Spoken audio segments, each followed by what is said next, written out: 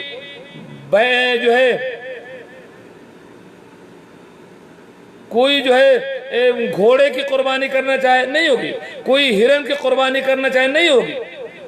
ہر حلال جانور کی قربانی نہیں ہے، بلکہ قرآن نے جن کو بہیمۃ الانعام کہا ہے انہی کی قربانی ہے، وہ ہے گائے بکری اور اونٹ اور بھیڑ۔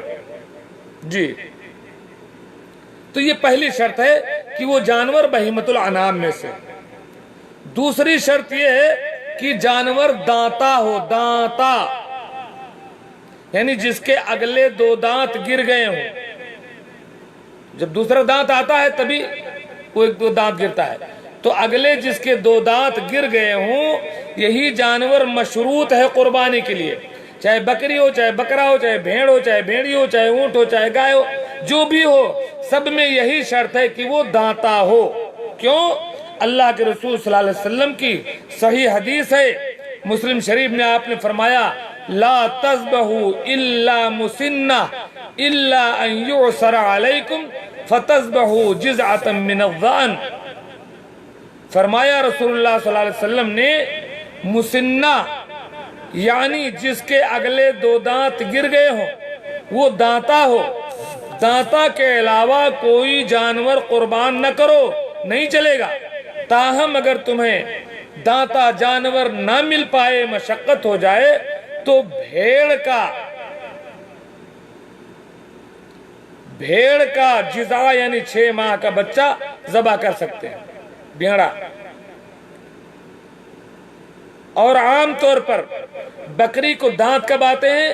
جب وہ 1 سال کی ہو کر کے دوسرے سال میں قدم رکھ دے، 1 مہینہ 2 مہینہ آگے ہو جائے، دیکھ لیں۔ اور گائے میں جب وہ 2 سال کے ہو کر کے تیسرے سال میں قدم رکھ دے تب اس کو دانت آتے ہیں۔ اور اونٹ جب وہ 5 سال کا ہو کر کے 6ٹھے سال میں قدم رکھ دے تب اس کو دانت آتے ہیں۔ تو دانتا ہونا ضروری ہے۔ گائے کے سلسلے میں عرض ہے کہ چونکہ جن ممالک میں اجازت ہے ان کو اجازت ہے، لیکن ہندوستان میں چونکہ اجازت نہیں ہے، اس لیے فتنے میں نہ پڑیں، اختلاف نہ کریں۔ کوئی ضروری نہیں ہے آپ بکرے کی قربانی کریں، اللہ تعالیٰ قبول فرمائے گا۔ تو دوسری شرط یہ ہے کہ جانور دانتا ہو۔ تیسری شرط یہ ہے کہ وہ جانور ان تمام عیوب سے پاک ہو جو قربانی میں نہیں چلنے والے۔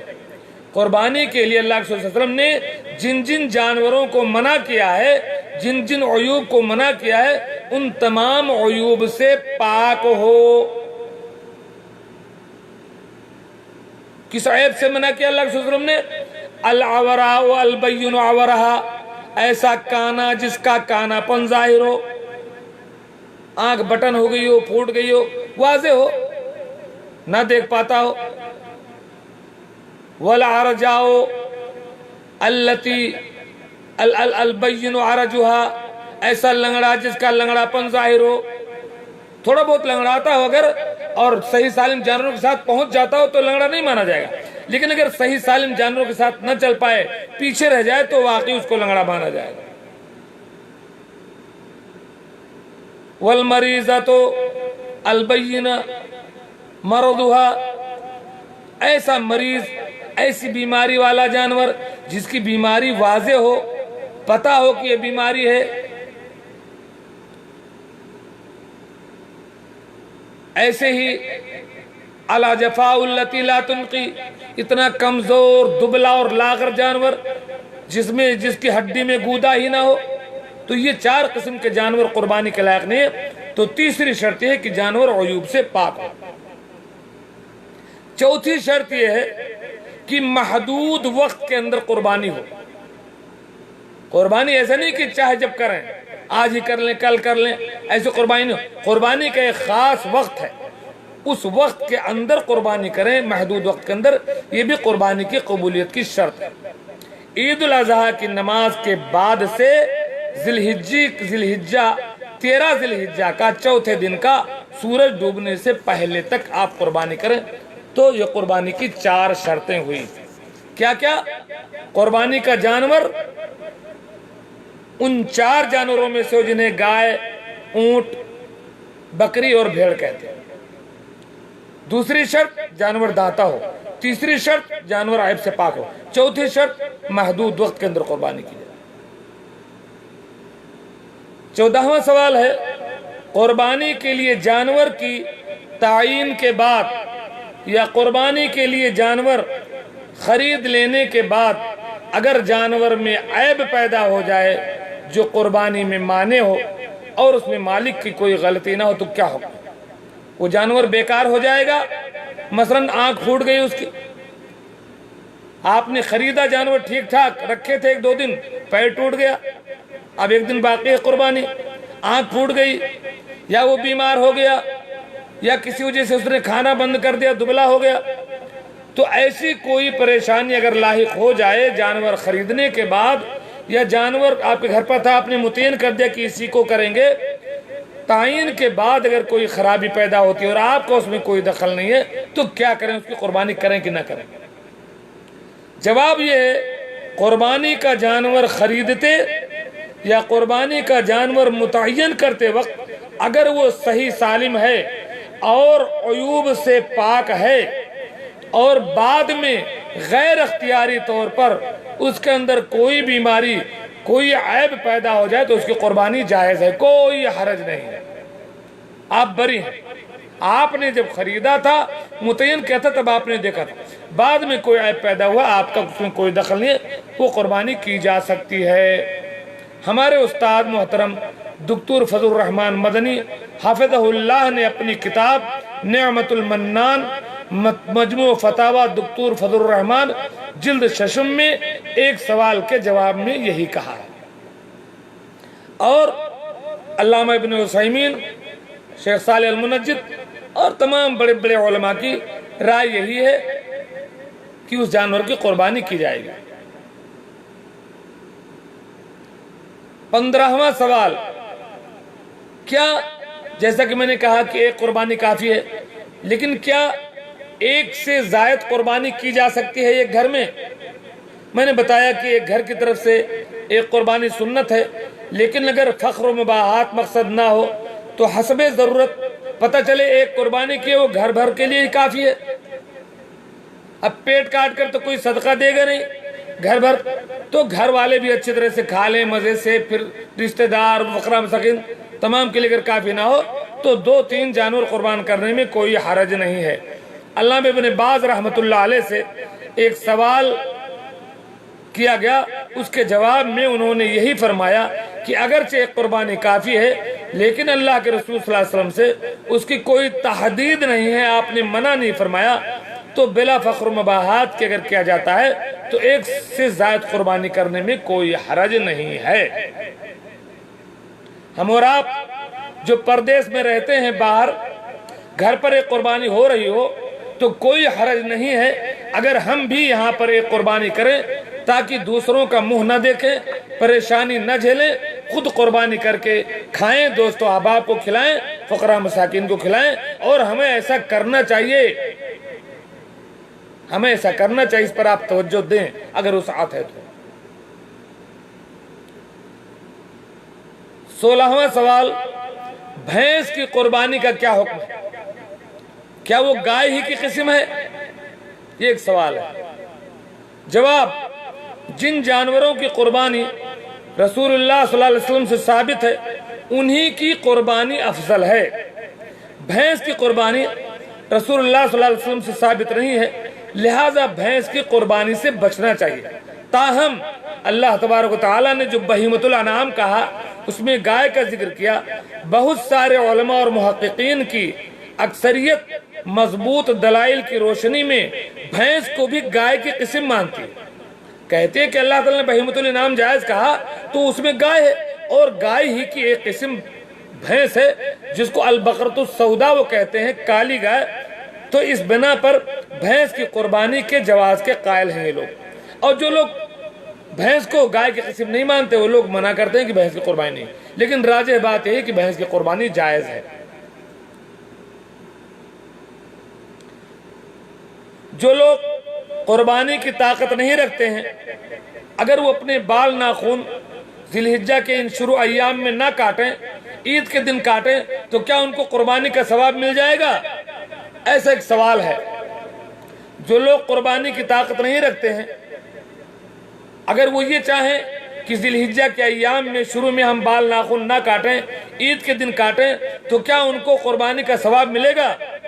اس کا جواب یہ ہے کہ قطعاً جو لوگ قربانی نہیں کرتے ہیں ان کے اوپر تو یہ پابندی ہے ہی نہیں، ان کے لیے یہ پابندی ہے ہی نہیں کہ وہ بال ناخن نہ کاٹیں۔ جو قربانی کرتا ہے اسی کے لیے یہ پابندی ہے۔ ابو داؤد وغیرہ میں جو یہ حدیث ہے کہ اللہ کے رسول صلی اللہ علیہ وسلم، ایک صحابی نے کہا اللہ رسول میرے پاس قربانی نہیں ہے، کیا کروں؟ تو آپ نے فرمایا کہ عید کے دن تم بال کاٹو اور تمہیں قربانی کا ثواب ملے گا۔ تو پہلی بات تو وہ حدیث صحیح نہیں ہے، اس حدیث کو علامہ البانی رحمۃ اللہ علیہ نے ضعیف کہا ہے۔ دوسری بات، اگر اس کو صحیح بھی مان لیں تو اس میں یہ کہیں نہیں کہ جو ہے ذی الحجہ کے شروع ایام میں نہ کاٹو، بلکہ یہ ہے کہ عید کے دن کاٹو۔ تو ایسا بھی ہو سکتا ہے جو لوگ حدیث کو صحیح مانتے ہیں کہ ایک آدمی جو قربانی نہیں کر رہا ہے وہ عام دنوں میں بھی کاٹتا رہے اور عید کے دن وہ جو ہے تاکیدی طور پر اپنے بال کٹوا لے، اللہ تعالیٰ اس کو اجر دے گا۔ لیکن راجح بات یہ ہے کہ حدیث ضعیف ہے اور اس کی صحت محل نظر ہے، اس لیے ایسے لوگوں پر کوئی پابندی نہیں، پابندی صرف قربانی کرنے والے پر ہے۔ یہ بات دکتور فضل الرحمان مدنی حفظہ اللہ نے اپنی کتاب نعمت المنان مجموع فتاوی دکتور فضل الرحمان میں یہ بات کہی ہے۔ 17واں سوال، قربانی کرنے والے کے لیے بال اور ناخن کاٹنے پر پابندی ہے، یہ پابندی کیا واجب ہے یا سنت ہے؟ بھئی مجھے قربانی کرنا ہے، اب میں بال اگر کاٹوں تو کیا مجھے گناہ ہے؟ کیا یہ اگر واجب ہے تو کاٹنا گناہ ہے، اگر سنت ہے تو صاحب نہ کاٹیں تو ثواب ہے اور کاٹ لیں تو گناہ نہیں ہے۔ تو اس میں علماء کا اختلاف ہے۔ علماء حنابلہ کے یہاں یہ چیز واجب ہے اور کاٹنا گناہ کا باعث ہے، لیکن راجح اور افضل بات جمہور فقہا کے نزدیک یہ حکم واجب نہیں ہے بلکہ سنت مؤکدہ ہے۔ بعض احادیث میں دلائل کی روشنی میں یہ بات ہے، اور کل میں شیخ صالح عثیمین رحمۃ اللہ علیہ کے داماد جو جامعۃ القصیم میں ہیں، کیا نام ہے، خالد المصلح غالب ان کا نام ہے، وہ اپنے فتاوی میں انہوں نے ذکر کیا کہ جمہور، اور ایک حدیث بھی انہوں نے ذکر کی کہ اور کہا کہ جمہور فقہا کے نزدیک یہ پابندی سنت مؤکدہ ہے، جو آدمی اس کی پابندی کرے ثواب پائے گا، جو نہیں کرنا چاہے اسے کوئی گناہ نہیں، اور یہی بات راجح انہوں نے بیان کی، اور بعض کے نزدیک تو جائز ہے، کوئی مسئلہ ہی نہیں۔ 18واں سوال ہے کہ بڑے میں جیسے اونٹ میں 7 قربانی ہے، تو کیا ایک اونٹ میں 7 گھر والے شریک ہو سکتے ہیں یا ایک ہی گھر کے 7 لوگ چاہیے؟ ایک اونٹ ہے، اس میں 7 حصے ہیں، تو کیا 7 گھر والے اس گھر میں اس قربانی میں شریک ہو سکتے ہیں یا وہ ایک ہی گھر کے 7 لوگ چاہیے؟ یہی سوال علامہ ابن باز رحمۃ اللہ علیہ سے کیا گیا۔ آپ نے فرمایا کہ جب اونٹ میں 7 حصے ہیں تو ایک آدمی کی طرف سے ایک حصہ ہے، تو ایک آدمی ایک حصہ لے کر کے اپنے پورے گھر والوں کی طرف کرے گا، دوسرا آدمی دوسرا حصہ لے کر کے اپنے پورے گھر والوں کی طرف کرے گا، ایسے 7 لوگ اس اونٹ میں حصہ لے کر کے 7 گھر والے اپنے اپنی طرف سے قربانی کر سکتے ہیں، اس میں کوئی حرج نہیں ہے۔ ابھی بیچ میں ہمارے ایک ساتھی نے سوال کر دیا کہ جانور ذبح کرتے وقت کوئی خاص دعا پڑھنی ہے؟ جانور ذبح کرتے وقت واجبی طور پر یہ ہے کہ جانور کو قبلہ رخ لٹایا جائے، بسم اللہ اللہ اکبر کہہ کر کے اس کو ذبح کیا جائے، بسم اللہ اللہ اکبر کہہ کر کے جانور کو ذبح کیا جائے، اور اگر جس کی طرف سے قربانی کر رہے ہیں اس کا نام لے لیں تو افضل اور بہتر ہے، اور اگر کسی وجہ سے نہ لے سکیں تو حرج نہیں ہے، بسم اللہ اللہ اکبر کہہ کر کے جانور کو ذبح کریں۔ اللہ کے رسول کا یہی طریقہ تھا، آپ نے جانور کو بائیں کروٹ لٹایا، اپنا پیر اس کے گردن پر رکھا، چھری سنبھالی اور کہا بسم اللہ اللہ اکبر اللہم تقبل من محمد ومن آل محمد۔ اور اگر بعض دعائیں منقول ہیں، حدیث حسن ہے، انی وجہت وجہ للذی فطر السماوات والارض حنیفا وما انا من المشرکین قل ان صلاتی ونسکی ومحیائی ومماتی للہ رب العالمین لا شریک لہ بذلک امرت وانا اول المسلمین۔ بسم اللہ اللہ اکبر اگر یہ دعا بھی پڑھیں تو کوئی حرج نہیں ہے، لیکن اس دعا کے چکر میں چھری اور بکرا لے کر کے مولوی کا انتظار نہ کریں، بلکہ بسم اللہ اللہ اکبر کہہ کر کے قربانی کا جانور ذبح کریں۔ فوری طور پر یہ چند باتیں میرے ذہن میں تھیں، اور بھی باتیں جو ذہن میں آئیں گی انشاءاللہ اس کا جواب دیا جائے گا۔ اللہ تعالیٰ سے میں دعا کرتا ہوں کہ اللہ تعالیٰ ذی الحجہ کا یہ جو چاند، ذی الحجہ کی جو رات آئی ہے، اور یہ جو 10 دن ذی الحجہ کے اہم ہے سال کے دنوں میں، اللہ تعالیٰ ہمیں تو توفیق دے کہ ہم اس میں نماز کی پابندی کریں، سنن کی پابندی کریں، ذکر و اذکار کی پابندی کریں، نوافل کی پابندی کریں، صدقات و خیرات کریں، قرآن پاک کی تلاوت کریں، دوسروں کے کام آئیں اور قربانی کریں۔ اللہ تعالیٰ ہمیں کثرت سے نیک عمل کی توفیق عطا فرمائے اور جنت میں ہمارے درجات کو بلند فرمائے، آمین۔ وآخر دعوانا الحمدللہ رب العالمین۔ السلام علیکم ورحمۃ اللہ وبرکاتہ۔